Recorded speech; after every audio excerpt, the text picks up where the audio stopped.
August 20, 1914. To see the goal from a new angle, which may usefully light up the others, we should constantly renew the experience of the inner discovery and return to the extreme limit of consciousness without at any time postulating beforehand what the end of our journey will be.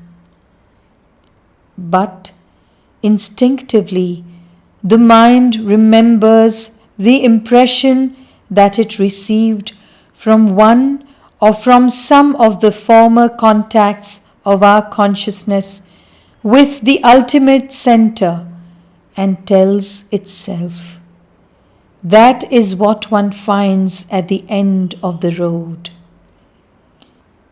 It does not realize that that which is in its thought is only one of countless ways of translating the goal, or even of travestying it, nor does it perceive that the intellectual conception should follow the experience and not precede it. To retrace the path in all innocence as though one had never before travelled it is the true purity, the perfect sincerity, the sincerity that brings an uninterrupted progress, growth, and integral perfectioning. Despite myself, in the silence of all thought, that is, of all conscious formulas, something in my being, deeper than words, turns to Thee, O ineffable Lord, in an ardent aspiration, giving Thee in offering all its activities, all its elements, all its modes of being, and imploring for all these the supreme illumination. O Thou, whom I cannot think, but whom with certitude I know. August 21st, 1914. O Lord, Lord, the whole earth is in an upheaval. It groans and suffers. It is in agony. All this suffering that has descended upon it must not be in vain. Grant that all this bloodshed may produce a swifter germination of the seeds of beauty and light and love, which must blossom and cover the earth with their rich harvest. Out of the depths of this abysm of darkness, the whole being of the earth cries to Thee that Thou mayest give it air and light. It is stifling. Wilt Thou not come to its aid? O Lord, what must we do to triumph? Hear us, for we must conquer at any price. Break down every resistance. Appear. August 24, 1914. Lord, it is in a heartfelt gratitude that I draw near to Thee.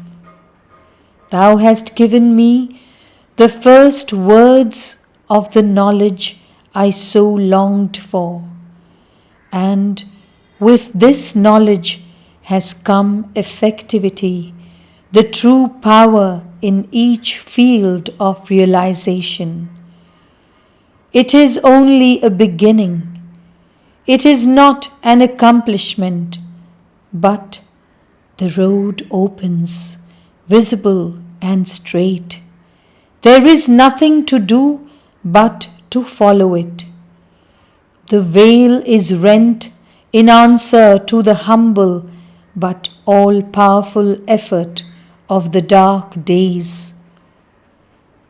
Grant, O Lord, that the path may be thus lit up for all, and that after having seen clearly into ourselves, there may not be any new difficulties for the knowledge to become conscious in others.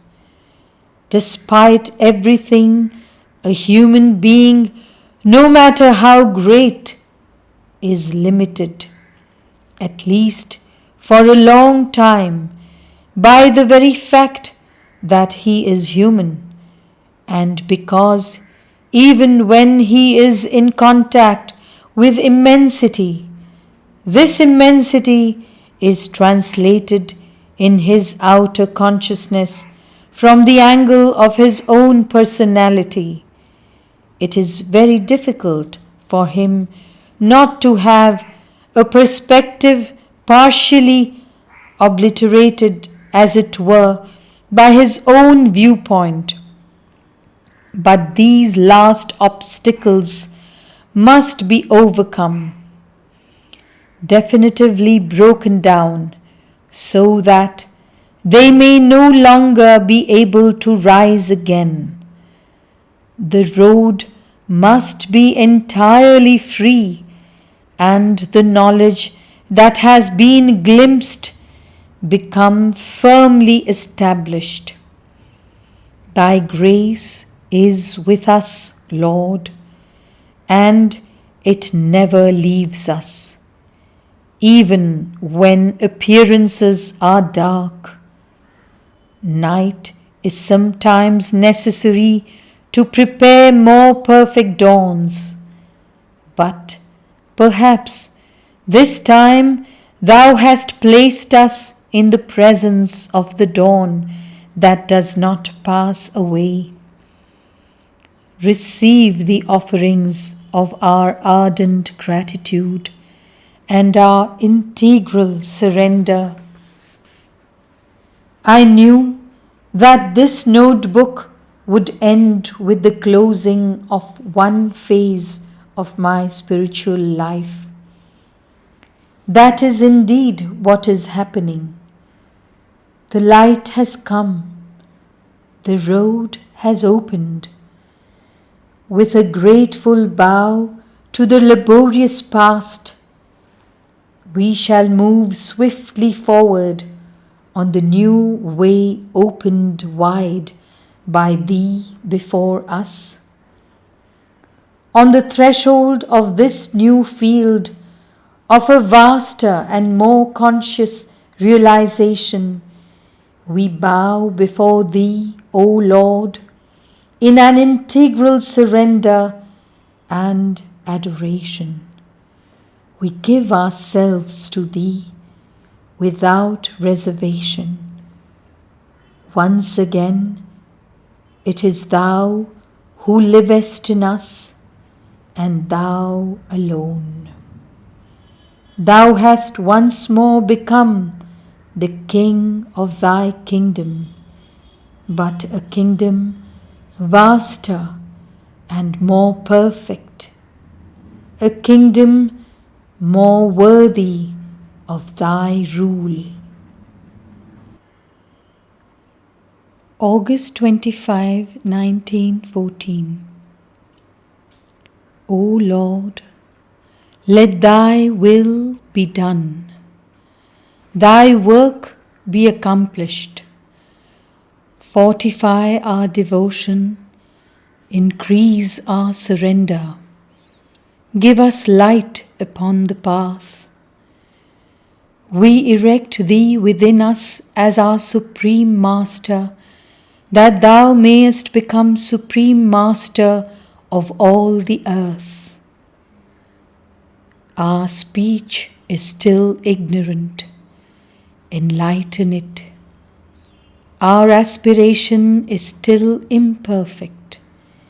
Purify it. Our action is still powerless. Make it effective. O Lord, the earth groans and suffers. Chaos has made this world its abode.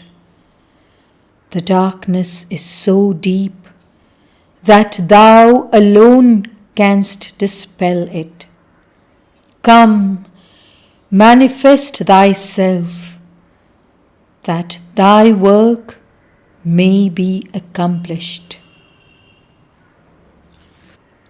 August 26, 1914. O my sweet Master, O Lord of felicity, all these worlds of felicity, interpenetrating and completing one another, are an immensity difficult to perceive in their totality. Give us the knowledge of these laws. Give us the power to awaken the earth to an understanding and perception of the aim so blindly pursued. In all things, thou art the happiness without alloy, a blessed felicity, but the felicity is perfect only when it is integral. From the most external manifestations down into the most unfathomable depths, O Lord, thou hast placed me on a threshold of wonder. Confirm me in this knowledge. Establish me in that center of consciousness whence all my activities will be an unmixed expression of thy law. In a potent and mute adoration, I wait. August 27, 1914. Translation by Sri Aurobindo. To be the divine love, love powerful, infinite, unfathomable, in every activity, in all the worlds of being. It is for this I cry to Thee, O Lord.